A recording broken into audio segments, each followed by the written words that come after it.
Euzubillahimineşşeytanirracim. Bismillahirrahmanirrahim.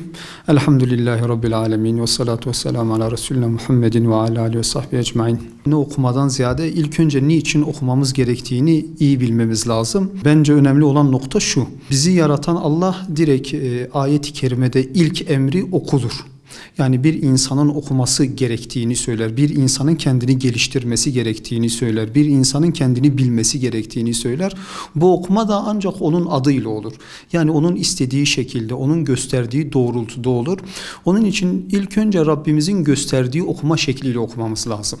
Rabbimiz diyor ki okuyun ama benim adımla okuyun. Tanıyın ama benim istediğim gibi tanıyın. Benim gösterdiğim gibi tanıyın. Bu vahyin ışığında tanıyın. Onun için okuma gerçekten de çok önemlidir. Resulullah Aleyhisselatü Vesselam da hadisi şeriflerinde mesela diyor ki beşikten mezara kadar ilim öğrenin. Yani devamlı bir şekilde kendinizi geliştirin. Devamlı bir şekilde okuyun, gelişin. Allahu Teala da ayet-i kerimelerin birçoğunda da ilme önem veriyor, bilime önem veriyor. Kendinizi geliştirin, akledin ve bilmediklerinizi bilenlere sorun. Allah'tan hakkıyla bilenlerin korktuğunu söyler. Bu noktada da bilmenin önündeki en büyük gaye okumak ve Allah için okumaktır.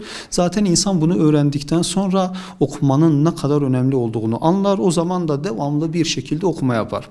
Ayrıca okuma böyle tatillerde yapılacak bir şey de değil. Devamlı olması lazım. Yani 15 tatil oldu işte öğrenciler okusun veyahut işte diğer insanlar okusun değil.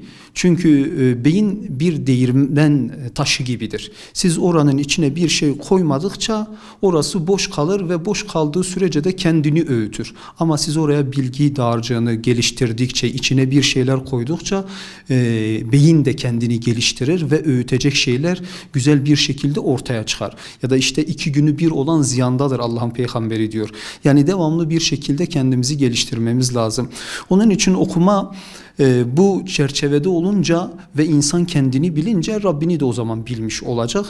Ondan sonra aslında ne okuyacağımız ortaya çıkıyor zaten. Birincisi okumamız gereken en büyük şey Kur'an-ı Kerim'dir.